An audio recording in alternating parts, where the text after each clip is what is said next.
السلام عليكم ورحمة الله تعالى وبركاته. أعوذ بالله من الشيطان الرجيم. بسم الله الرحمن الرحيم. الحمد لله رب العالمين والصلاة والسلام على أشرف المرسلين وعلى آله وصحابه الفائزين برضا الله. أما بعد. മക്കളുടെ പഠിത്തമൊക്കെ കഴിഞ്ഞ് മക്കൾ വലുതായി വീട്ടിൽ നിൽക്കുമ്പോഴേ മാതാപിതാക്കൾക്ക് എപ്പോഴും ഒരു ടെൻഷനാണ്. എൻ്റെ മകൻ പഠിത്തം കഴിഞ്ഞു, അല്ലെങ്കിൽ എൻ്റെ മകളെ പഠിത്തം കഴിഞ്ഞു, മക്കൾ വലുതായി 10, 20, 21 വയസ്സൊക്കെ ആയി. ഇനി അവരെ വിവാഹം ചെയ്തേക്കണം. ആ വിവാഹത്തിന് വേണ്ടിയുള്ള തയ്യാറെടുപ്പിലാണ് മാതാപിതാക്കൾ. ഒരുപാട് ആലോചനകൾ വരുന്നുണ്ട്, പോകുന്നുണ്ട്.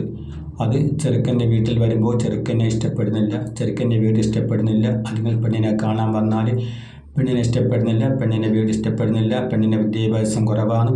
അങ്ങനെ 100 കാര്യങ്ങൾ പറഞ്ഞ് വിവാഹങ്ങൾ വരുന്നതെല്ലാം ഒഴിവായി അങ്ങനെ പോകും. അങ്ങനെ വരുന്ന വിവാഹങ്ങൾ തടസ്സങ്ങൾ കൂടാതെ നമ്മൾ ആഗ്രഹിക്കുന്ന രീതിയിൽ ജോലിയിലുള്ള പയ്യനെ അല്ലെങ്കിൽ ഒരു നല്ലപോലെ ബിസിനസ് നടത്തുന്ന ഒരു പയ്യനുമായിട്ട് എൻ്റെ മകളെ വിവാഹം ചെയ്താക്കാൻ മാതാപിതാക്കൾക്ക് ആഗ്രഹമുണ്ടാകും. അല്ലെങ്കിൽ എൻ്റെ മകന് ബിസിനസ്സിൻ്റെ അല്ലെങ്കിൽ അവൻ്റെ വിദ്യാഭ്യാസത്തിൻ്റെ യോഗ്യത അനുസരിച്ച് നല്ലൊരു പെണ്ണിനെ കിട്ടാൻ ആഗ്രഹിക്കുന്ന മാതാപിതാക്കളുണ്ട്. പക്ഷേ ഈ ആഗ്രഹം മനസ്സിൽ വെച്ചുകൊണ്ട് കഴിച്ചു കൂട്ടുന്ന മാതാപിതാക്കൾ ഒരുപാടാണ്. ഓരോ ദിവസം ചെല്ലുന്തോറും മക്കളുടെ പ്രായം കൂടുന്ന അനുസരിച്ച് മാതാപിതാക്കൾക്ക് ടെൻഷനാണ്, ആവലാതിയാണ്, വേവലാതിയാണ്. അങ്ങനെ വരുന്ന ആലോചനകൾ മാറിപ്പോകുന്നു. അങ്ങനെ എന്തെങ്കിലും നിസ്സാരമായ തടസ്സങ്ങളുള്ളത് കൊണ്ടായിരിക്കാം ആ കല്യാണം മാറിപ്പോകുന്നത്. മാത്രമല്ല, അള്ളാഹുവിൻ്റെ തീരുമാനം കൂടി എത്തണം. ആ തീരുമാനം കൂടി എത്തിക്കഴിഞ്ഞാലേ നമ്മൾ ആഗ്രഹിക്കുന്ന രീതിയിലുള്ളൊരു വിവാഹം ആണിനും പെണ്ണിനും നടക്കുകയുള്ളൂ. യാദൃശ്യമായി ഉണ്ടാകുന്ന എന്തെങ്കിലും തടസ്സങ്ങളൊക്കെ ഉണ്ടെങ്കിൽ ആ തടസ്സങ്ങൾ മാറാൻ നമ്മൾ നിസ്കാരമുള്ളവരായിരിക്കണം. ആ നിസ്കാരത്തിന് ശേഷം അസ്തഗ്ഫിറുല്ലാഹിൽ അലീം, അസ്തഗ്ഫിറുല്ലാഹിൽ അലീം, അസ്തഗ്ഫിറുല്ലാഹിൽ അലീം എന്ന ഇസ്തിഗ്ഫാർ 100 തവണ ഓതണം. അതിനുശേഷം 17 ആയത്തുൽ കുർസി ദായിമാക്കണം. സുബഹി കഴിഞ്ഞിട്ടോ അസ്ർ കഴിഞ്ഞിട്ടോ മഗ്രിബ് കഴിഞ്ഞിട്ടോ എപ്പോഴായാലും കുഴപ്പമില്ല. 17 ആയത്തുൽ കുർസി ദായിമാക്കണം. അതിനുശേഷം ഹസ്ബനല്ലാഹു വനിഅമൽ വകീൽ, ഹസ്ബനല്ലാഹു വനിഅമൽ വകീൽ, ഹസ്ബനല്ലാഹു വനിഅമൽ വകീൽ എന്ന് 100 തവണ അതും ദായിമാക്കണം. അതിനുശേഷം ചെയ്യേണ്ടത് ശനിയാഴ്ച മുതൽ ശനി, ഞായർ, തിങ്കൾ, ചൊവ്വ, ബുധൻ, വ്യാഴം അങ്ങനെ 6 ദിവസങ്ങളിൽ കുളിക്കുന്ന വെള്ളത്തിനകത്ത് കുളിച്ചതിന് ശേഷം ഒരു പാത്രം വെള്ളം നേരത്തെ ഓതി വെക്കുക.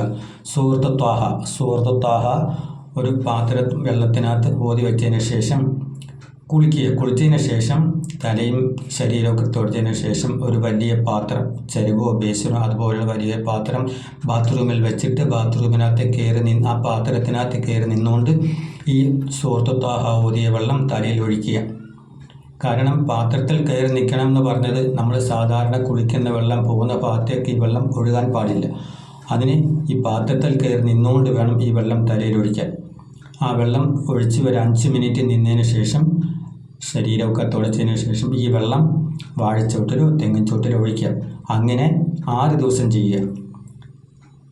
6 ദിവസം കഴിഞ്ഞ് 7ാമത്തെ ദിവസം വെള്ളിയാഴ്ച ദിവസം സൂറത്ത് ത്വാഹ ഓതണ്ട.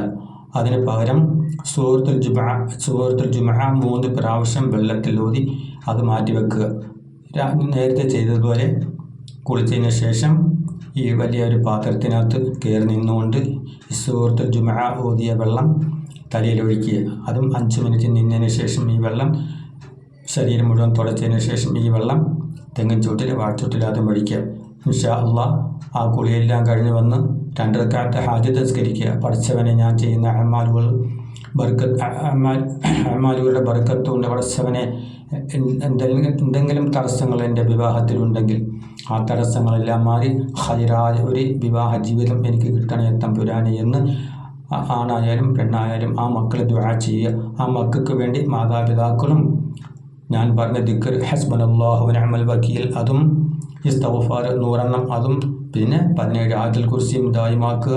പരിശുദ്ധ ഖുർആന്റെ ഹക്ക് കൊണ്ട് എന്തെല്ലാം തടസ്സങ്ങളുണ്ടെങ്കിലും നമ്മൾ ചെയ്യുന്ന കാര്യങ്ങൾ കൊണ്ട് തടസ്സങ്ങളെല്ലാം നീങ്ങി അല്ലാഹു സുബ്ഹാനഹു വ തആല നമ്മൾ ആഗ്രഹിക്കുന്ന അല്ലെങ്കിൽ നമ്മുടെ മക്കൾ ആഗ്രഹിക്കുന്ന രീതിയിലുള്ള നല്ലൊരു വിവാഹ ജീവിതം അവർക്ക് വരും. വിവാഹത്തിനകത്തുള്ള എന്തെല്ലാം തടസ്സങ്ങളുണ്ടെങ്കിലും അല്ലാഹു സുബ്ഹാനഹു വ തആല മാറ്റിത്തരും.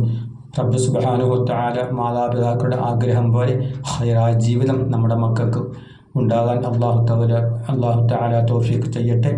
ബിറഹ്മതിക യാ അർഹമർ റഹീമീൻ. വൽഹംദുലില്ലാഹി റബ്ബിൽ ആലമീൻ. അസ്സലാമു അലൈക്കും വറഹ്മത്തുള്ളാഹി തആല വബറകാതുഹു.